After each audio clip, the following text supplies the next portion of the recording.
देहरादून से खबर मिल रही है। भगत सिंह कोश्यारी देहरादून पहुंचे हैं। जॉली ग्रांट एयरपोर्ट पर उनका स्वागत हुआ है। भाजपा कार्यकर्ताओं ने, नेताओं ने उनका स्वागत किया। कोश्यारी को गार्ड ऑफ ऑनर दिया जाएगा। भगत सिंह कोश्यारी के जॉली ग्रांट एयरपोर्ट पहुंचने की खबर, देहरादून पहुंचने की खबर। भाजपा कार्यकर्ताओं ने, नेताओं ने उनका स्वागत किया है। उत्तराखंड में अब ड्रोन का इस्तेमाल बढ़ने जा रहा है। पहाड़ के सीमांत इलाकों में दवाइयां और दूसरी जरूरी चीजों को पहुंचाने के लिए ड्रोन का इस्तेमाल किए जाने लगा गया है। बाकायदा इसके लिए ड्रोन कॉरिडोर बनाए गए।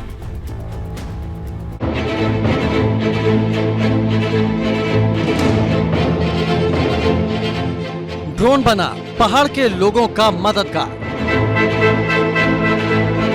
ड्रोन से पहाड़ में पहुंचाए जा रहे हैं सामान। पहाड़ पर आ गई ड्रोन क्रांति। उत्तराखंड में ड्रोन की मदद से सीमांत इलाकों में सामान पहुंचाया जा रहा है।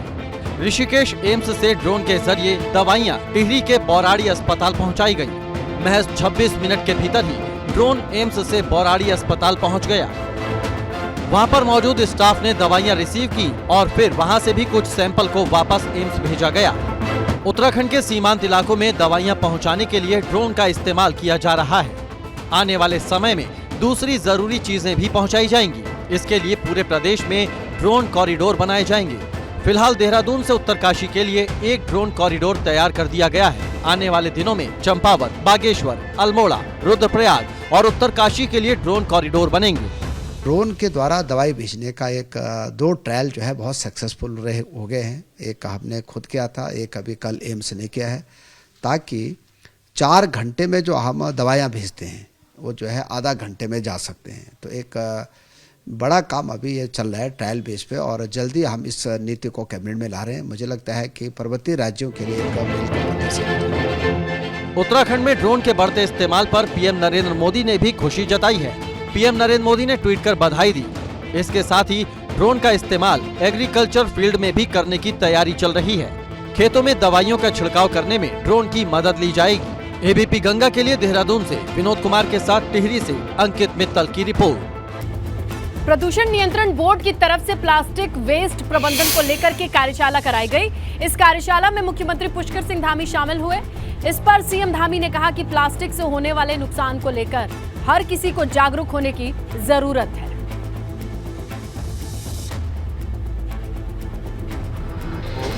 सब लोगों से आह्वान किया है। ये कार्यशाला मिशन लाइफ को भी जो है सकारात्मक दिशा में आगे बढ़ाई। वहीं जो प्लास्टिक का प्रबंधन है, वेस्ट मैनेजमेंट है, उसका भी ठीक प्रकार से मैनेजमेंट होगा और पूरी देवभूमि क्लीन होगी। इस दिशा में हमारे बहुत सारे उद्योग समूह के लोग आगे आए हैं, स्टार्टअप के माध्यम से आगे आए हैं। उन्होंने वेस्ट से जहां एनर्जी बनाने का अभियान काशीपुर में लिया गया है, इसी प्रकार से अन्य प्रकार के जो वेस्ट से आगे चलकर उत्पाद बनाने का काम है वो बहुत ही सराहनीय पहल है। मैं सभी को शुभकामनाएं देता हूं कि इस दिशा में और आगे बढ़ें। उत्तराखंड में प्रदेश और जिला स्तर की कार्य समिति के बाद अब मंडल स्तर की कार्य समिति होने जा रही है। 22 फरवरी से बीजेपी प्रदेश के सभी मंडलों में कार्य समिति आयोजित करेगी, जिसमें आगामी निकाय चुनाव के लिए रणनीति तैयार की जाएगी। देहरादून महानगर नगर में भी मंडल स्तर की कार्य समिति के लिए सभी तैयारियां पूरी कर ली गई हैं। महानगर में भाजपा के 14 मंडल आते हैं जो नगर निगम क्षेत्र है। महानगर के अंतर्गत मैं आपको ये बताना चाहूँगा 14 मंडल हैं। 14 मंडलों की 14 कार्य समिति, हमारी जो भारतीय जनता पार्टी की परंपरा है, राष्ट्रीय कार्य समिति के 10 दिन के भीतर प्रदेश की कार्य समिति हो जाती है। प्रदेश की कार्य समिति से 10 दिन के भीतर हमारी जिलों की कार्य समिति हो जाती है और जिलों की कार्य समिति के 10 दिन के भीतर मंडलों की कार्य समिति हो जाती है। तो जो संदेश राष्ट्र की ओर से, जो हमारे राष्ट्रीय नेतृत्व की ओर से चलता है, वो लगभग हम मान के चलें कि 30 दिन के भीतर हमारे मंडल स्तर तक पहुंच जाता है। और उधर कांग्रेस के राष्ट्रीय प्रवक्ता अभय दुबे देहरादून पहुंचे, जहां उन्होंने प्रेस कॉन्फ्रेंस के दौरान सरकार पर सवाल उठाए। क्या कहा उन्होंने, आपको दिखाते हैं। का लाभ उठाते हुए किसानों के खिलाफ एक के बाद एक प्रधानमंत्री जी काले कानून लेकर आए, लेकिन उस दौरान अडानी जी की कंपनियां की एक कंपनी की ग्रोथ उस 2020-21 में 248-260% तक कुछ महीनों में बढ़ गई। तो इसका आशय ये था कि वो अवसर अपने धन्ना सेठ दोस्तों के लिए था, देश के लिए नहीं था। आज कहा जा रहा है कि अमृतकाल का हश्र ये किया है कि देश के 12 करोड़ लोगों के रोजगार के अवसर छीन लिए गए। उधर गढ़वाल मंडल आयुक्त सुशील कुमार रुड़की दौरे पर रहे। उसके दौरान तहसील का निरीक्षण करते नजर आए। साथ ही उन्होंने तहसील के कर्मचारियों के साथ बैठक की। गढ़वाल कमिश्नर के निर्देश पर चकबंदी प्रक्रिया को जल्द से जल्द पूरा किया जाएगा, ये बात सामने आई। जो राजस्व अभिलेख है उनके रखरखाव के विषय में और जो केसेस चलते हैं उनका किस प्रकार से निस्तारण किया जा रहा है, इसके अलावा जो राजस्व संग्रह की वसूली है और अन्य जो जनता से जुड़े कार्यकलाप हैं उनकी समीक्षा की। चकबंदी में ये निर्देशित किया गया है कि जो भी चकबंदी की कार्रवाइयाँ हैं वो समयबद्ध ढंग से की जाएं, क्योंकि काफ़ी डिले उसमें हो रहा है और जहाँ चकबंदी की संभावना ना हो तो उसमें भी त्वरित ढंग से निर्णय लिया। पौड़ी जिले में द्वारीखाल ब्लॉक में ग्राम प्रधान के प्रमाण पत्र फर्जी पाए हैं। ग्रामीण की शिकायत पर डीएम ने मामले की जांच कराई है। जांच में पता चला है कि प्रधान ने हाई स्कूल का फर्जी प्रमाण पत्र लगाकर 2019 के त्रिस्तरीय पंचायत चुनाव में हिस्सा लिया। वो चुनाव भी जीत गया था, मगर 4 साल बाद ग्राम प्रधान का सच सामने आया। इस संबंध में जो रिपोर्ट हमें प्राप्त हुई है उस क्रम में उन्हें एक नोटिस दिया गया है और डीपीआर ऑफिस से एक्ट के सेक्शंस के अकॉर्डिंगली उन्हें नोटिस दिया गया और तदनुसार आवश्यक कार्रवाई की जाएगी। खबर है दुखद, जहां रुड़की सड़क हादसे में 2 कांवड़ियों की मौत हुई है। दिल्ली हरिद्वार हाईवे पर यह हादसा हुआ है। दिल्ली के रहने वाले थे दोनों कांवड़िए। हरिद्वार गंगा जल लेने के लिए जा रहे थे ये कांवड़िए और हादसे में मौत की खबर मिल रही है। एक्सीडेंट। दिल्ली के रहने वाले थे दोनों कांवड़िए। गंगा जल के लिए शिवरात्रि से पहले हरिद्वार जा रहे थे।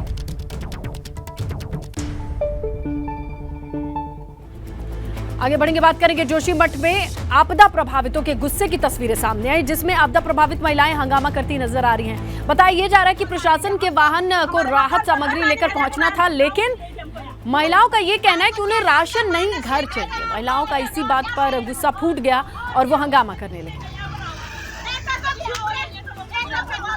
कोई बात नहीं है, हमको हमारे मकान पर बचाने के लिए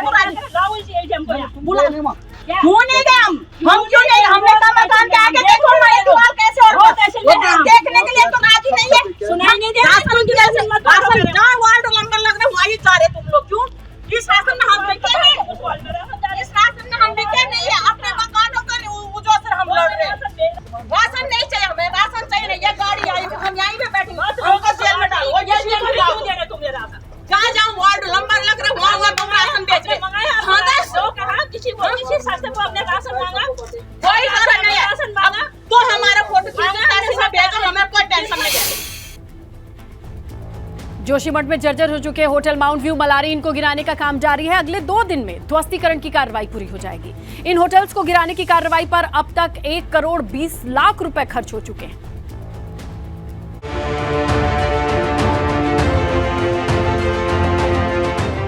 जोशीमठ आपदा की तबाही की भेंट चढ़े होटल माउंट व्यू और मलारी, इनको गिराने का काम जारी है।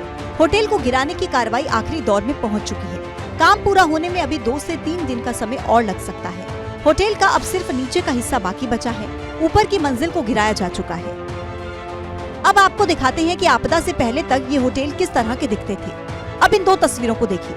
पहली तस्वीर उस समय की है जब होटल को गिराया नहीं गया था। होटल की बहुमंजिला इमारत तस्वीर में नजर आ रही है। दूसरी तस्वीर अब की है जब इस होटल के ज्यादातर हिस्से को तोड़ा जा चुका है। अब होटल का महज नीचे का हिस्सा ही बाकी बचा है। माउंट व्यू और होटल मलारी को गिराने का काम युद्ध स्तर पर जारी है। इनको गिराने में अब तक 1 करोड़ 20 लाख रुपए खर्च हो चुके हैं, जबकि ध्वस्तीकरण की कार्रवाई 12 जनवरी को शुरू हुई थी। उस समय सीबीआरआई की टीम ने कहा था कि होटल को गिराने में 10 से 15 दिन का समय लगेगा, मगर इस काम में अब महीने भर से ऊपर का वक्त लग गया है। एबीपी गंगा के लिए जोशीमठ से रंजीत रावत की रिपोर्ट। गैरसैंण में इस बार बजट सत्र होने जा रहा है। तैयारियां चल रही हैं, मगर सत्र से पहले विपक्ष के नेताओं के तेवर तल्ख नजर आ रहे हैं। कांग्रेस कह रही है कि सरकार पहले ये बताए कि गैरसैंण स्थायी राजधानी कब बनेगी।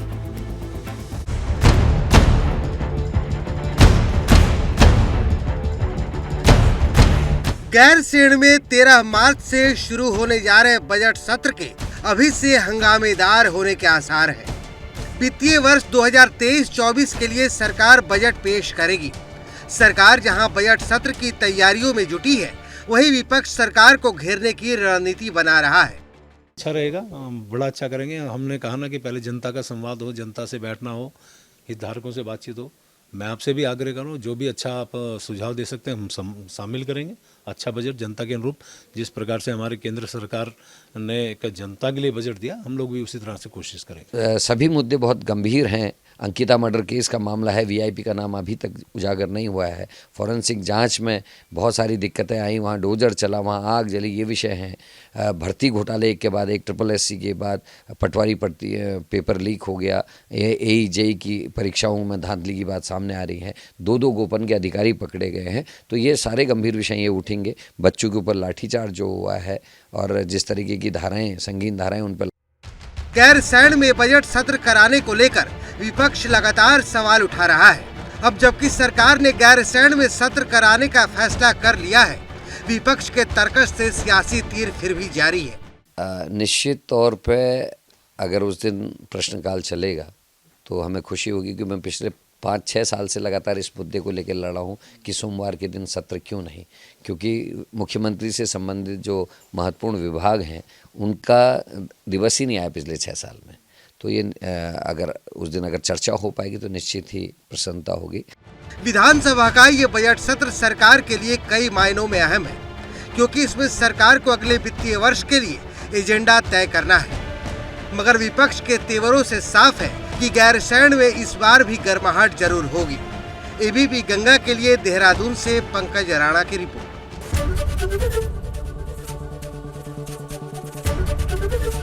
ABP गंगा, खबर आपकी, जुबान आपकी।